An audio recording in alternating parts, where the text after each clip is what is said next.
Cultivarea prunului în sistem ecologic. Prunul este a doua cea mai solicitată cultură în sistemul de cultivare ecologică. Pentru cultivare, fermierii cu experiență recomandă soiuri și portaltoaie rezistente la boli și dăunători, cum ar fi Kabardin Carania, Stanley, Top Hit, Top End, Tulai Negru, Udlinionnaia, Vingherka Sladkaya.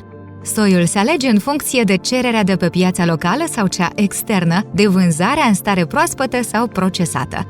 O premisă importantă pentru pomii sănătoși și rezistenți o constituie materialul săditor de calitate înaltă, produs în mod ecologic.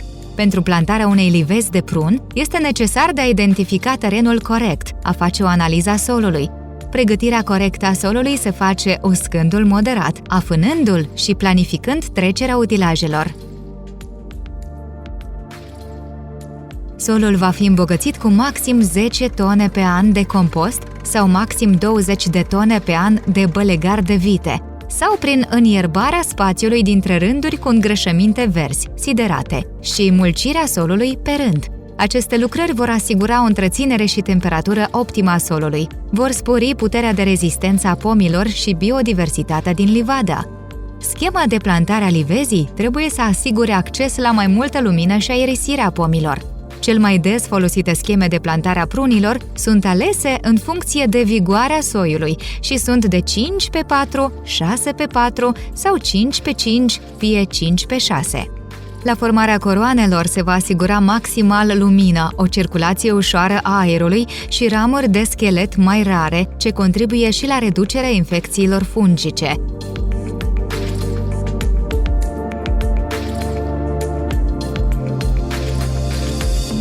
În agricultura ecologică se renunță la pesticidele chimice sintetice. Astfel, este crucială monitorizarea intensă a culturilor și un management eficient în prevenirea și protecția plantelor împotriva bolilor și dăunătorilor. Obiectivele urmărite sunt creșterea unor pomi cât mai rezistenți, reducerea riscului de infectare și stimularea dezvoltării în livadă a organismelor benefice.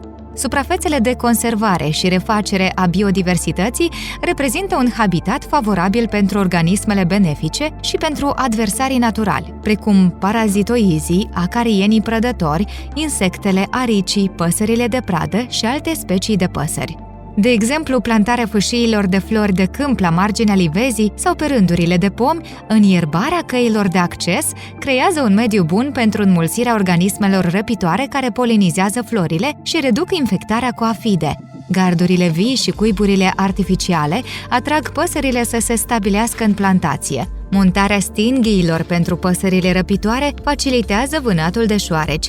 Este important de știut că în vecinătatea pădurilor este mai înaltă infectarea cu insecte dăunătoare și boli. Sunt aplicate și măsuri directe de protecție a plantelor, prin tratamentele cu produse fitosanitare admise în agricultura ecologică, atunci când măsurile preventive nu sunt suficiente. Insecticidele speciale autorizate se aplică doar când a fost depășit pragul economic de dăunare în rezultatul controlului vizual sau în capcanele instalate. Permisiunile speciale de utilizare a produselor fitosanitare sunt acordate de organul de certificare. Dăunătorii și bolile cele mai frecvente la prun sunt acarienii, arsura bacteriană, ciuruirea frunzelor, gândacul păros, monilioza, păduchele verde al prunului, rugina frunzelor de prun, viermele prunelor, viespea neagră a prunului. Pentru efectuarea tratamentelor în combaterea dăunătorilor este important alegerea timpului optim. Riscul de infectare cu boli fungice și bacteriene este mai mare în timpul precipitațiilor când frunzele sunt încă umede. Contra acestor boli se aplică produsele cu conținut echivalent de cupru de maxim 4 kg la hectar și preparate pe bază de sulf. Dăunătorii pot fi derutați prin metode biotehnice, captați sau combătuți prin răspândirea organismelor benefice special achiziționate. Se folosesc instrumente digitale de monitorizare în baza unor modele de simulare determinate de temperatură. Ele oferă prognoze regionale referitor la zborul, depunerea de ouă și dezvoltarea larvelor viermelui prunelor, ajutând la supravegherea și combaterea lui. Este importantă o cunoaștere temeinică a biologiei bolilor și dăunătorilor, a eficacității măsurilor și o monitorizare intensă a pomilor de prun.